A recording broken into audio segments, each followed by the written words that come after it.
They make the best wine in the whole world. Everybody was throwing them out to the dumps, and I was always out there picking up as fast as they haul them out. He said, "What are you doing now?" I said, "Well, hey, if you haul them over to my place, I have to pay you for them, right?" So they bring them out in bags like this and throw them out, so I just been out there picking them up. In Mobridge? Yeah. So good. Right. And I see all of this fruit across the United States, you know, just growing, you know, when people not doing anything with it. Right. And then to go out and start picking it up, I went bonkers, you know, picking at these. I'd drive, stop in Colorado, I'd stop in Iowa, I'd stop in South Dakota, I'd stop in... And you make wine out of it. And one man's trash is another man's treasure. Yeah. Right?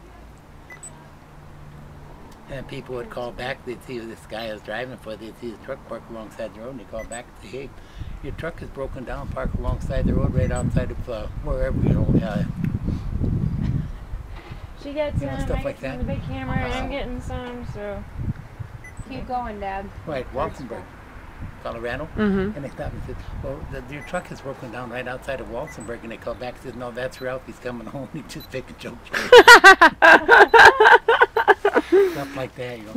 And it's just great, I mean, to see that. I mean, to see all of these berries. Right. You know, and then going up towards Aztec, New Mexico, you've got choke cherries, you've got buffalo berries off to the side, and you see all of these things out there that are ripening and falling on the ground and nobody doing anything with them. Right. And they just rot. Yeah, and that's it. So if you can get them and put to some use, you know, like this, to me it's fantastic. It's just right up my alley, man.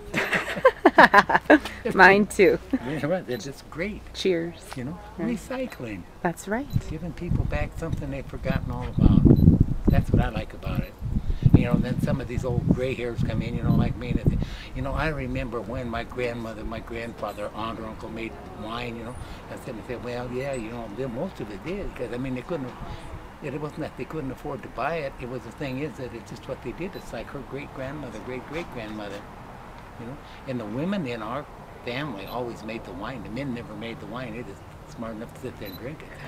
But the women always made it. So then what got you into making it? If the Everybody passed on to the great beyond, you know, and the winemaking had just stopped. There were no women. They were all gone. So I remembered the taste. You know, my grandmother gave me a taste of this stuff. You know, as little kids, we go pick berries for her, Right. prairie berries.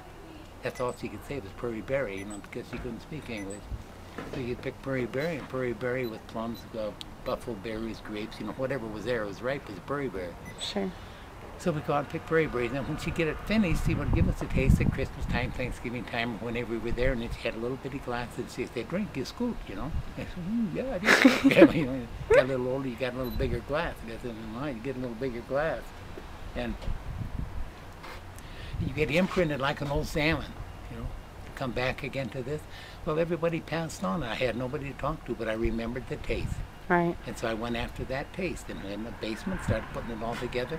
And it took me quite a few years to get it, but she didn't have much to start with, and I was too sophisticated, so I had to back up a little ways. Mm-hmm. You know, Simplify it. Yeah, because I was using, you know, commercial yeast that she never had, you know, for making wine.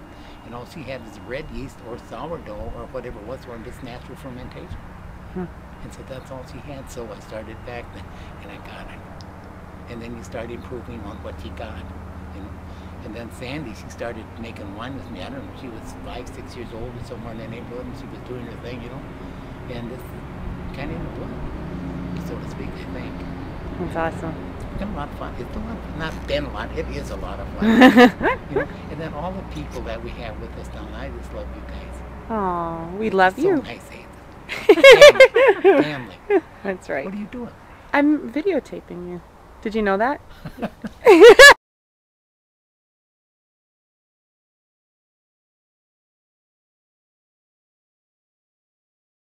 Beginning to end for crabapple is probably about 4 months. 1 month. Yep, about Cool. 4 months.